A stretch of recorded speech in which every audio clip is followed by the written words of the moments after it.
But yeah, when you look around at established brands, I guess the assumption is always that the good branding, and when those brands are looking really great, that means that they've been working with a fancy design agency or some great designers. And that's definitely one way of doing it for sure. And design agencies make great results. And are fantastic partners, but sometimes it comes that like you're not quite at that stage that you're ready for a partner like that yet. And actually, when you're really starting out, sometimes it can be really, really valuable to use your own in-house resources. So, you know, if you're not planning to invest in an agency anytime soon, if that's not going to be part of your journey early on in your brand, you've got other things to pay for, like it's a difficult time, and it's actually quite a scary thing to have to put money behind.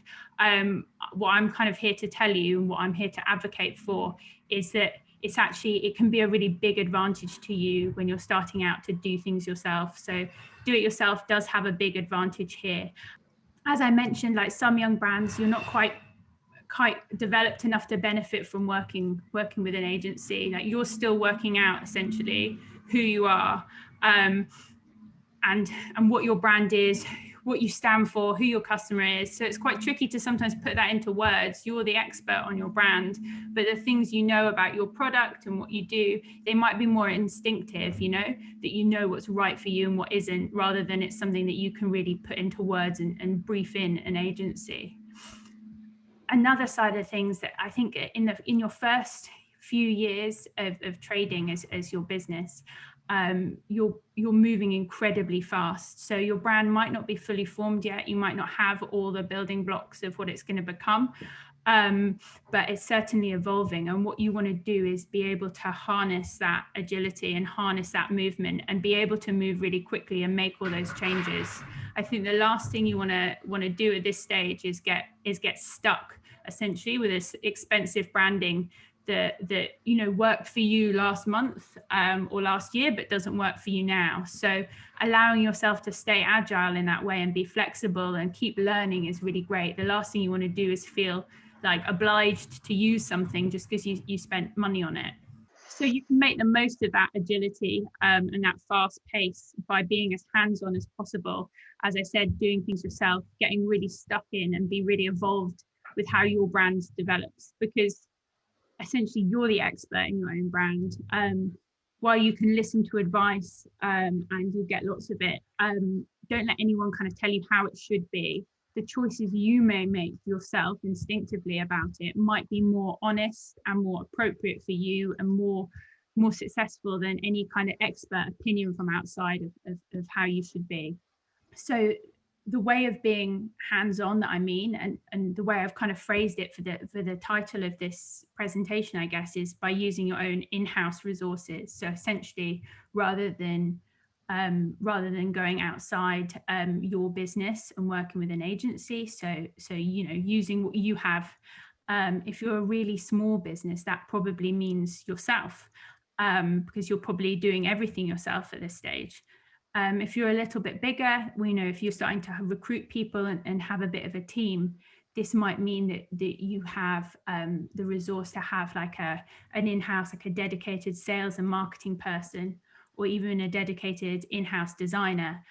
So, you know, it's how can you upskill that person? How can you make sure that that person is either making great decisions for you as a brand, or certainly like understanding how you can most promote your product, how you can best express who you are to your potential consumers. So the reason, as I kind of touched on in my introduction, the reason I know this and the reason I believe this to be true is because these are the exact same challenges that Camden Town Brewery faced starting out and when I started. So when I started at Camden, we'd only been trading as a business for about 2 years. I think that in that time, we'd already had like a lot of different brand identities in that 2 years before I started. I think we had always struggled to really, in that same way I described, we had struggled to express what the brand of Camden was all about, because, you know, in a way, we didn't know how to put it into words. And I think that a lot of designers or people that we work with, they took certain things about our product, for example, the fact that we're called Camden Town Brewery, so people had associations with that part of London, and the fact that our main beer is called Hell's, people took us to be kind of like maybe like a very like gothy or rock kind of influenced brand, and that wasn't true at all. And it was really hard. It was only when we started working, doing things ourselves, that we kind of started to express our true personality as a brand, which is a lot more kind of friendly and accessible and approachable and kind of for everyone than what agencies were creating for us at that point. And I think that, it was only once we started doing these things. I'm not a trained designer, but I started designing things myself in-house at Camden. And while the work I created wasn't necessarily very polished or refined, it expressed us well because I was on the inside and I knew what the brand was all about. So essentially, what I thought might be helpful is to go through a couple of things, perspectives that I know that we had starting out at Camden as a brand that kind of held us back, or maybe made kind of starting out and starting to do this work of doing your own branding or your own design like a little bit harder. So I think these are two things that you might have thought at some point, or I know that we thought at Camden as a young brand. These kind of challenges can be a bit intimidating, but by using your own in-house resources, you can kind of really turn them to your advantage. So you might be thinking that your brand needs to look really polished and professional like the big brands that you like. That you need to kind of look instantly grown up. You might be kind of like worrying about the fact that you have to print your labels yourself, or worrying about the fact that you're not super, like, I don't know, whatever big brands have, that you don't have that capability. Equally, you might think, oh, you need to have everything designed and thought out already, like planning to, you've been dreaming about building your brand for a while, so maybe you've been planning to like the most tiny detail everything that you want to do, and then that can be kind of paralyzing. It can hold you back because you can think that, I'm not ready unless I have everything sorted. But what I want to do is reassure you that these two challenges are things that you can turn to your advantage, and actually some of your biggest strengths as a small brand comes from not having everything figured out and not being super kind of polished and finished. Hold on. So yeah, essentially your brand doesn't need to look like the big brands that you like. Yes, it's always good to be professional, but if you're small, you don't need to look like a big brand. You should look like the best small brand that there is out there. So, don't confuse looking professional with looking good or looking corporate. So, if you're a small individual restaurant, you don't want to look like a big chain. If your product's handmade, you don't want it to look like it was made in a big factory. And the reason is that these are kind of product truths. These are your product benefits. They're your unique selling points. The fact that you're an individual restaurant, or the fact that your product's handmade by you, are really important benefits to them. And you want to make sure that you're communicating those benefits to your consumer so that they understand these are the things that are going to make them want to choose you. You don't want to be hiding them. So that's a huge positive. You need to just look the size you are, be the best small brand out there, but there's no need to grow up too fast in respect to that. Secondly, another big advantage in terms of looking like a small brand is that small brands can do things that big brands can't. A lot of really big brands have like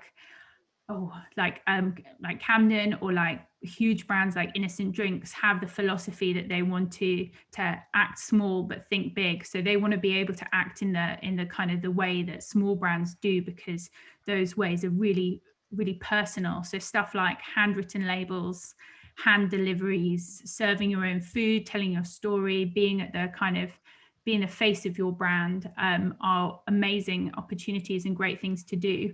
The big brands have to spend a lot of money trying to fake looking like they're small and they can hand stamp their products. So like the background I've got here is like a lovely chocolate brand called Lucoco, who have beautiful packaging that has hand stamps on it. And that's something that like I've done myself in time as well. Like, when we were a bit smaller, we had packaging that needed hand stamping. We had bottles that needed hand dipping in wax, and like all those things are so beautiful, and they make products look so special, and they're just a great opportunity. They're a great tool that you have as a small brand to kind of convey your premium status and your personality.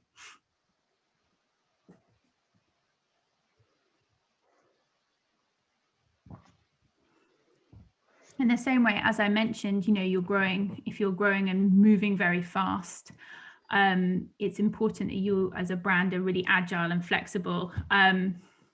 So you might think that you need to have everything designed already, like that, if you have one product, you need to know what your brand would be like if it rolled out across the rest of the range. You might think, what would it look like if you have like a street food business? You might be thinking, what would my restaurant look like? And it's fantastic to be able to dream, but in no way feel like you have to have everything sorted already.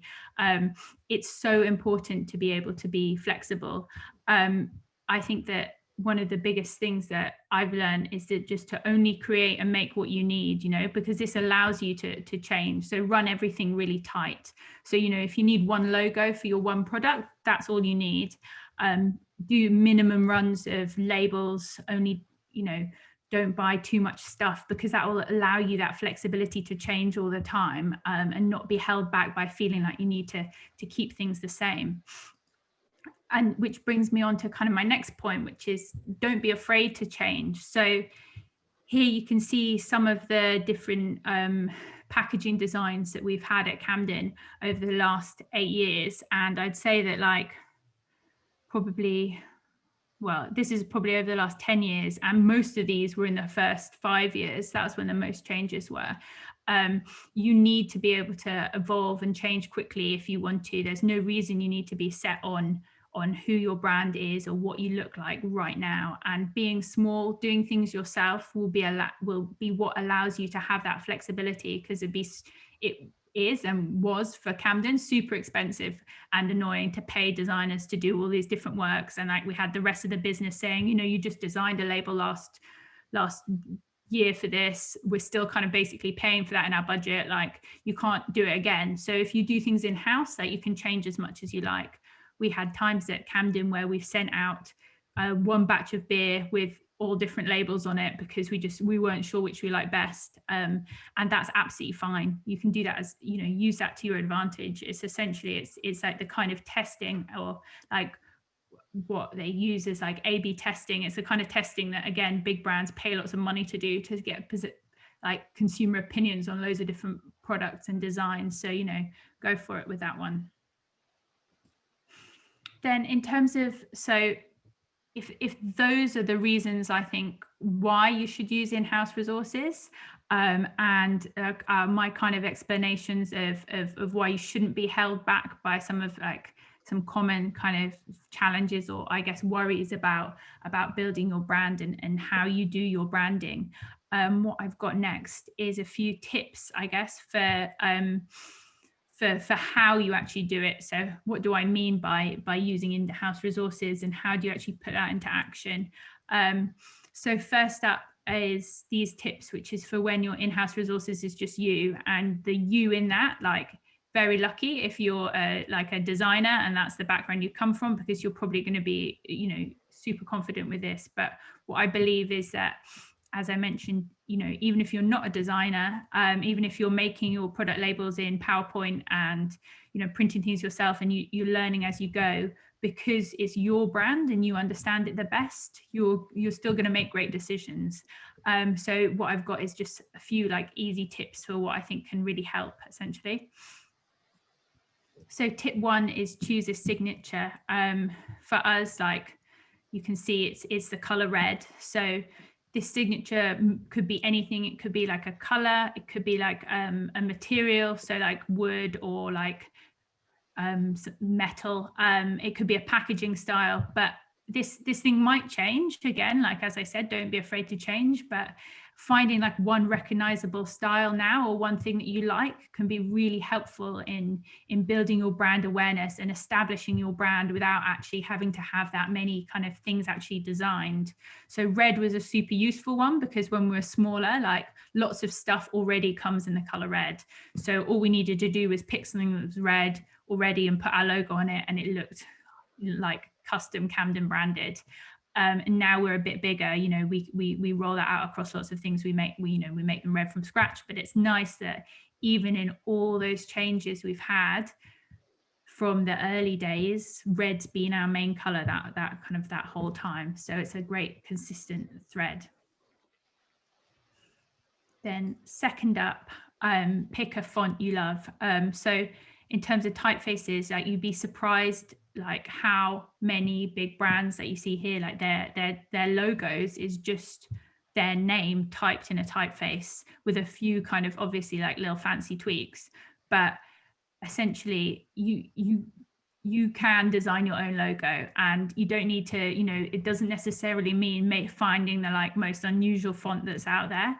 Like if you look at these, like I specifically picked these examples because I was surprised, like these are all big brands and lots of them have the exact same typeface. Like I'm not going to be able to like forget. Now I've seen that New Balance and Adidas have the same typeface in their logo. I'm not going to be able to forget that because it seems so strange. But essentially you can pick a typeface that you love and you can use that, and it will look great. Like it works so well as a logo, like as a brand. I think one thing that can make a difference here as well is if you want to like spend a little bit of money and buy a license to use a commercial typeface. So there are like, you know, font foundries that have amazing typefaces that you can just pay to have on your computer, and it's a small investment, but what you'll get is like a really quality tool that will make all your branding and design look really good essentially.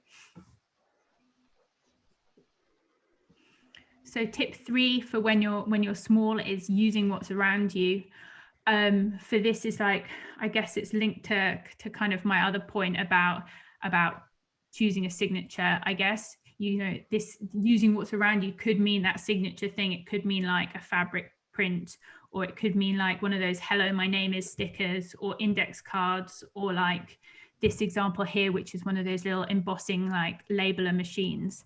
By doing this, you can kind of utilize like found graphic design, I guess. So things that are already in existence that you can make part of your brand and can kind of really convey a personality, but without having to, you know, be designed you've essentially paid for. So, you know, is it that all your labels are like lined paper or like an index card or any of these things really that you've kind of found that you haven't had to design yourself, but convey your personality and can be part of your brand while you're kind of establishing it. So tip 4, so like my last tip for very small businesses, but I think this actually this applies forever basically, is choose everything. So what I mean by that is I guess it's kind of attention to detail, but it's just knowing that like you have a choice, even if you can't do things custom, even if you know you're not paying for lots of expensive branding, you're doing everything yourself. Like there's so much stuff out there to choose from that you can start to build your brand's personality and identity about. Like look at all these different jars. Like if you're making like a product and selling it, you know, you have all these little elements within your control of how you convey your brand and who you are. You know, there's endless like jars you can use. Like there's so many different papers, finishes, you know, stuff like how you actually print, like make friends with a good printer, like a good printing place, so you can talk to them about the things that they're capable of doing and understanding that. Look at stuff like paper and bags and stickers really carefully. Like if you're using like an off-the-shelf sticker for your packaging, you can you know, don't use like the most obvious one. You can refine that and find something that's a little bit more interesting and kind of special for you essentially. So on to tips for when your business is a little bit bigger. So maybe you're expanding your team and you've brought someone in to specifically kind of look after maybe your marketing, or do you have a joint sales and marketing person, or is there someone that's doing like photography and packaging for you? So this is how you can kind of work with your in-house resources when you have a little bit more. So one, I think, champion new talent.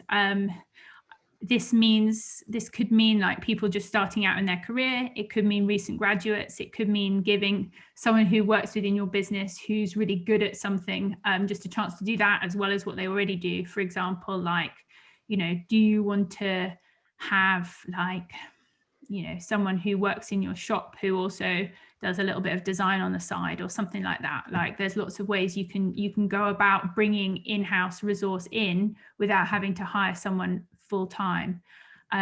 Equally, in terms of working with external resource, I think it's great to champion new talent and work with like a student or work with recent graduates, or just people just starting out.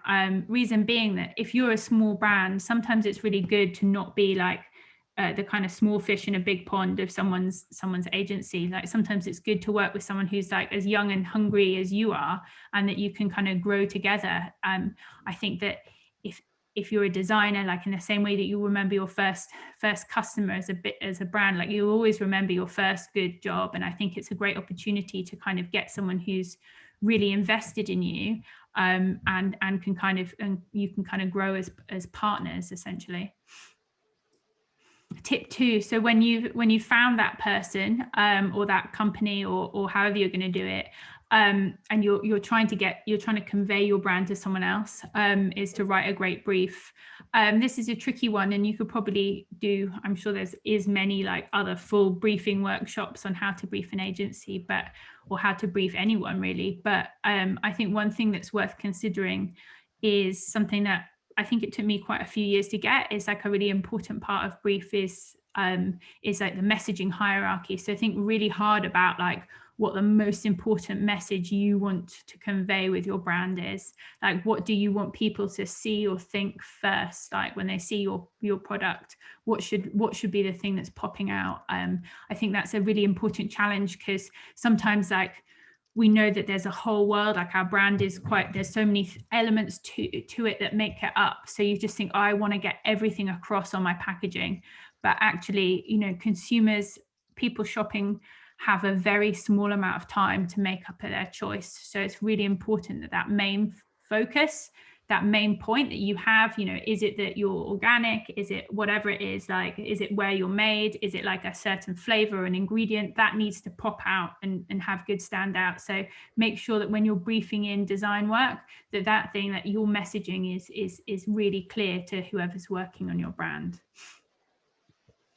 Tip 3, like this works very well for in-house resource, and also external agencies. So make sure you do a full immersion. So starting out at Camden, everyone does like a shift in the brew house. They go out with delivery drivers. They work in a bar. And certainly, like when I started out, like I spent a lot of time answering the phone and taking orders. And it's those things that gave me the insight to really understand our brand, because it's then that I realized that everyone at Camden is super friendly and really wants you to kind of know about beer and understand that. And that's how I kind of developed the friendly, accessible tone of voice that we try and have across all of our brand and our communications.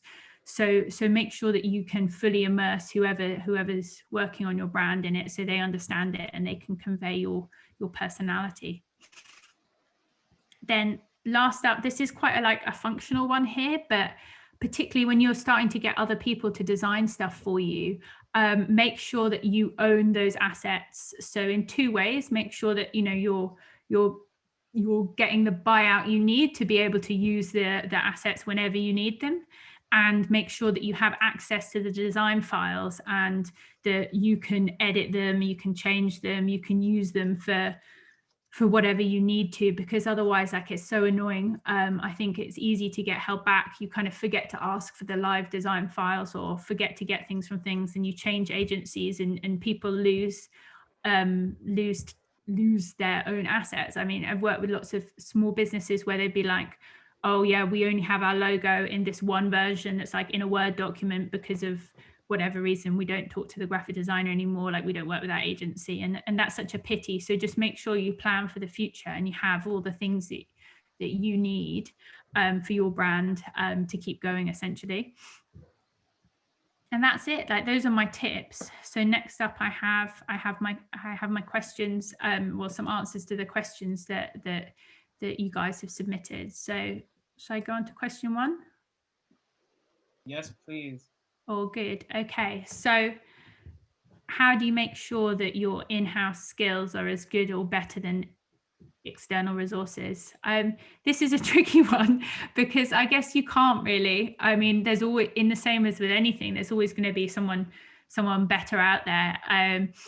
In one way, I firmly believe that in-house resources, while you might not necessarily always have all the skills, the fact that you're that hands-on and you really understand your product and you have that product knowledge from working inside a business, I think that's invaluable. And that is how you make sure that while your skills might not be as polished as those of external resources, that you will create better outcomes that sell your product better because you really understand it.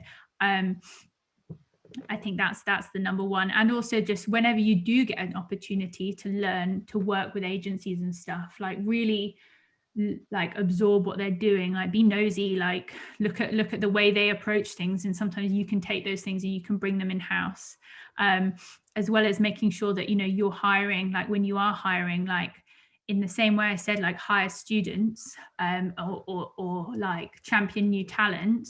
That is one actual really good way to make sure that your in-house skills are as good as external resources, because, you know, that's the same thing that all the agencies, all those external resources are doing. They're going around the graduate shows, they're meeting all the best students and hiring them. And, you know, those are people who, if you're paying an agency, will probably end up doing most of the design. So why not just do it yourself, meet a great student, bring them in-house, and then you know that they're just as good as what other people will have, essentially. So question 2, so short and long-term resources to think about as a startup, early stage, or a years old business.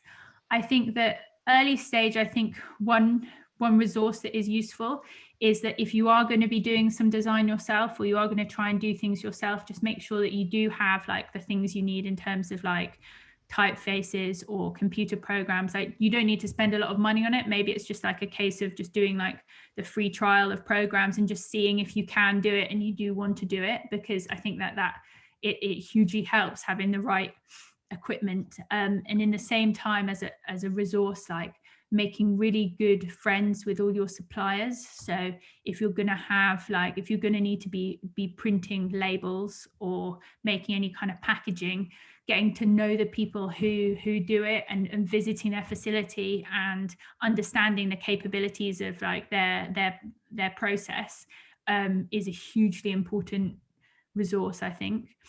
In terms of long term, yeah, as I said, it's so hard to plan long term when you're a small business. I guess in terms of long term resources, making relationships or making kind of bonds with people to help you, or like hiring people that you think you can really grow with and that you really like, is a great long-term resource. I mean, I think that some of the people in the Camden team, like I've been there for 8 years, Joey, who was only Camden's like first ever employee, is still in the business. Like, that is the ultimate in long-term resource. If you hire the right people early on, they'll stay with you forever. So that's a great tip, I think, when you are starting to think a little bit bigger and being able to bring people into your business. So question 3, this is, I guess, kind of a big question. So what do I wish that I knew a long time ago instead of now, which made an impactful, positive experience in my career journey? So there's a few things I could say here, but I think that one thing that I think is relevant, or I think is a useful lesson, is to try not to overcomplicate things. Sometimes like the simple, obvious choice is the right one. This is because, as I said, like potential consumers don't necessarily have a lot of time to get to know you.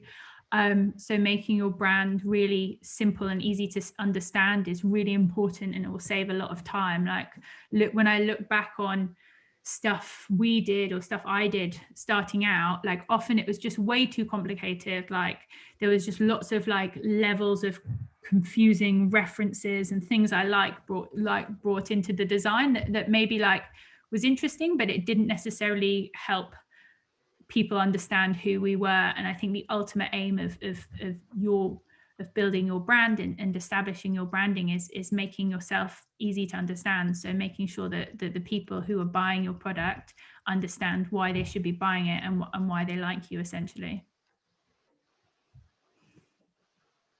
So yeah, that's it. Unless there are any more questions, which I'm very happy to answer, or indeed I'm very happy to share details if anyone thinks of anything afterwards.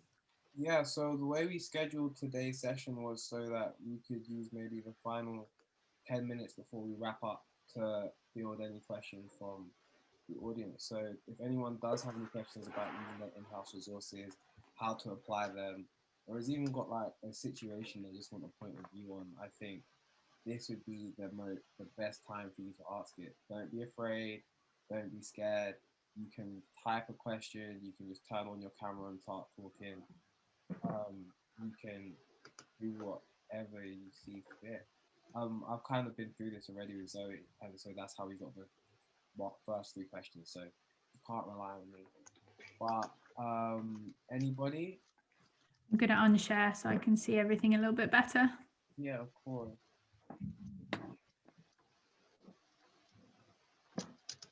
We got, I think, Patrice here connecting their audio to ask a question, so we'll see how that goes.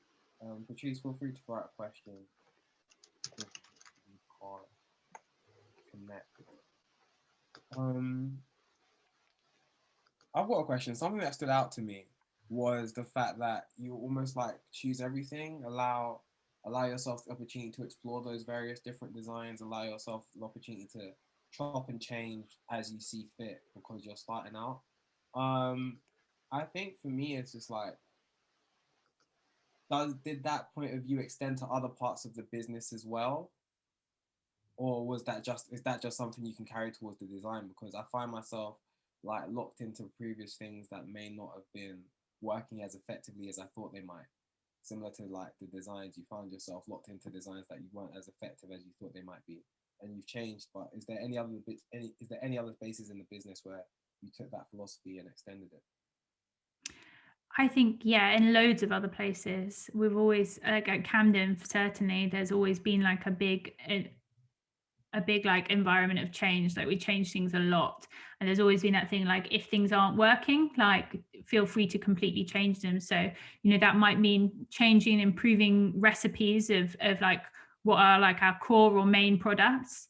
That might mean kind of changing like the structure of teams, changing processes of like how you do things, like how you send your products out to consumers, or how you sell things. Like, yeah, I think that change, like there is literally no rule that says that just because you did things once one way, or you used to do things one way, that you can't try again. And also that you can't go back to the first way if you try something else and it's less good. So yeah, I think as you get bigger, like change becomes more risky because your business has a bigger turnover, or like you've got more riding on it. So while you're small, like just change all the time. I don't see why not. Thank you. We got a question from Beverly here. The question was, can you explain a bit more about the full immersion of a brand? Yeah, I guess by that what I mean is, so say you have someone starting to work with you, or who's going to design stuff for you. By that I mean like allow them to get to know everything about your business. So I guess it's more, yeah, that they're getting immersed in your business so they can work on your brand. So maybe I think of a good example, like if you have a shop, maybe they come work in your shop for a day. If you have like an online business and you respond to a lot of queries, maybe they help you out like on your customer service desk, maybe they see how you make your product, or if you have an important supplier that you buy an ingredient from, maybe they come along and visit that for you, with you, and you kind of, and they get to know all those things, because what they can then do is they'll be like picking up all these little details. They'll kind of maybe be noticing things from their perspective of of a designer. Like if you're kind of bringing in some design expertise, maybe they'll pull out something that you don't know necessarily yourself yet is that important, but instinctively you're really expressing it, Thank you. Is there any more questions, anybody? I know, Patrice, I can still see you trying to connect to audio. Do you want to type, maybe? Let's see. I'm going to give it just a minute more. Any closing thoughts, Zoe? Not really. I guess just good luck to everyone, because it's quite an exciting time. And it is something that you'll look back on, and I hope think was really fun, those first few years of getting to try anything and experiment with your business. Well, then I think we're going to leave it there. Thank you so much for your time today. If you arrived late to the session, or if you didn't have anything, if you just missed the first beginning, sorry, there will be a recording. It will be out soon, and we'll be putting it out alongside all the master classes that we've done so far this year. So feel free to just wait, and you'll see the rest if you missed it today. I've got one more thing. Can you please bear with me, everybody? I've got one more thing that I would just like to do. For anyone that I like to collect feedback. I'm the biggest stickler for collecting feedback. And so if anyone can just fill out this feedback form for me on the back of today's event, I will be very grateful. It just allows us to see how we did, allows us to improve a little bit, and carry on doing such great things. All right. Do click the link, do fill it out. I will be grateful for it. And I'll speak to everyone very soon. Bye all. Thank you. Have a great day. Bye. The treat, because this is something strictly for the street.